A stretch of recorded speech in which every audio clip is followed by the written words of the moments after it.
Let's talk about something underrated. Originally serialized as a manga in Shueisha's Weekly Shonen Jump from 1989 to 1996, it was a smash hit in Japan with over 40 million volumes sold. But that doesn't matter since today we're talking about the Dragon Quest Dai 2020 anime adaptation from Toei Animation. This is an action-adventure shonen with high production quality. The goal of this video is to bring more recognition to the show because the 2020 anime has recently finished airing, so you do not have to wait for new episodes, and I hardly see Westerners talking about this show despite it being an excellent shonen. The few larger YouTubers that once talked about Dai no longer do, and the biggest Dragon Quest channel on YouTube hasn't really mentioned it. As someone who adores the show, I feel obligated to discuss this anime. So let's talk about Dai. What makes Dragon Quest Dai so great? Well, everything. Yes, I know I just gave the answer of an 8-year-old child, but there are just so many good aspects of the anime. Is it perfect? No. There are things that bother even me, certain characters and how they're used in the story, etc. Regardless though, I said it before and I'll say it again, everything makes the anime great. The characters, the plot, the fights, the music, you name it. Let's touch on each of these. The plot isn't too complex, and that's what makes it easy to grasp and enjoyable to watch. Our main protagonist, Dai, wishes to be a hero, a dream which would soon become reality as the Dark Army intends to conquer the surface world. Dai has a distinct power, like a lot of shonen protagonists. With Dai, it's the fact that he is a dragon knight. Ultimate warriors created by the gods who have the magical power of darklings, the strength of dragons, and the hearts of humans. Dragon Knights were created to bring balance to the planet, making sure no one race gets out of hand. With all this, you may think to yourself, that sounds kinda broken, how would the Dark Army stand a chance? And they are kinda busted. See this girl here? Her whole thing is hand-to-hand combat. Dai is giving her a one-hit KO. This guy right here is a prodigy when it comes to magic. He is getting curb stomped by Dai's spells. But you see, the thing is, Dai is not the only Dragon Knight. There is another. And guess who he is aligned with? The Dark Army.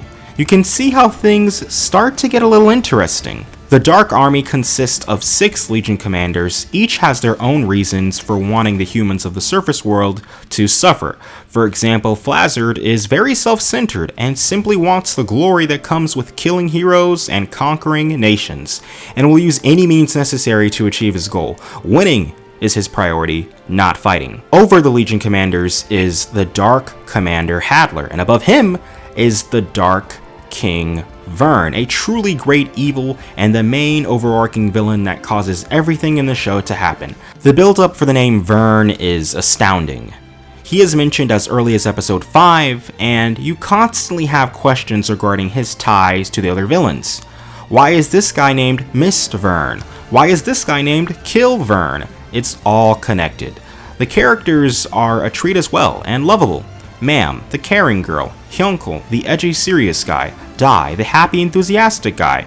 Pop, the really smart guy, though for him it's kind of a crime to say that because his character development exceeds all the previous characters I just mentioned by a significant margin. For the most part, the characters are simple though, and it's done really well. Dai's character, for example, personality-wise is pretty basic, but his character in terms of the techniques he can perform and his background as a Dragon Knight is very interesting. On the flip side, Pop's genius for magic is cool, but his character development and how his personality evolves over time is remarkable. Episode 5 Pop is not even remotely similar to episode 100 Pop, and that's in a good sense. The fights are epic and easy to follow.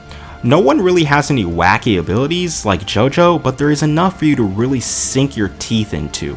There are 5 main ways to engage in combat, with aura, with magic, with a weapon, or hand to hand. And it's interesting to see the techniques that are developed because a lot of these things can be combined with one another. Refractor Fist combines magic with hand to hand. Fire Earth Slash combines magic with a weapon. Medroa combines fire and ice magic. Air Slash combines aura with a weapon, and so on. Battles are tension-filled dramas. During combat sequences, the amount of times I thought to myself, no way he gets up, and they got up, it's actually wild. Good example of this is the Hadler vs. Hyunko fight in episode 18, where each of them lands attack after attack. They each get knocked down and get back up, and you're thinking to yourself, who is actually going to stay down for good? The show keeps you engaged and interested. Last but definitely not least, Yuki Hayashi is a musical genius. Even if your opinion is that the characters are boring, fights are uninteresting, you have to admit that nearly every single OST slaps. The songs make you feel like you're witnessing an adventure of great importance. I'll play this clip and just try to take notice of the background OST.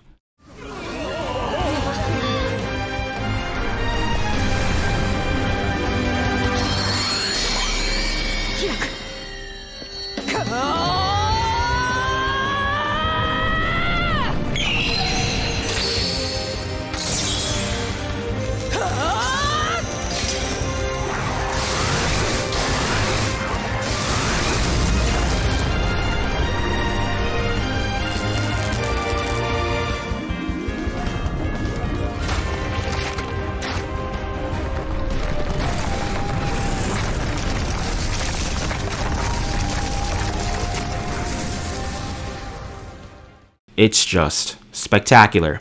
Overall, Dragon Quest Dai has great fundamentals, and it's a simpler story with lovable characters and epic fights, but like Dragon Ball, it has most likely inspired many would-be mangakas. Truly a wonderful, underappreciated classic from the 80s that holds up even today amongst newer shonen.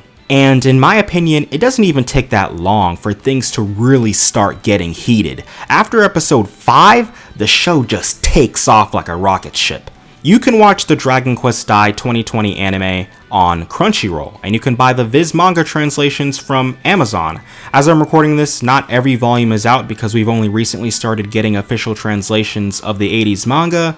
But yeah, check it out. Check out the series, and I'll catch you in the next Dragon Quest video. Join me and transcend humanity. Later.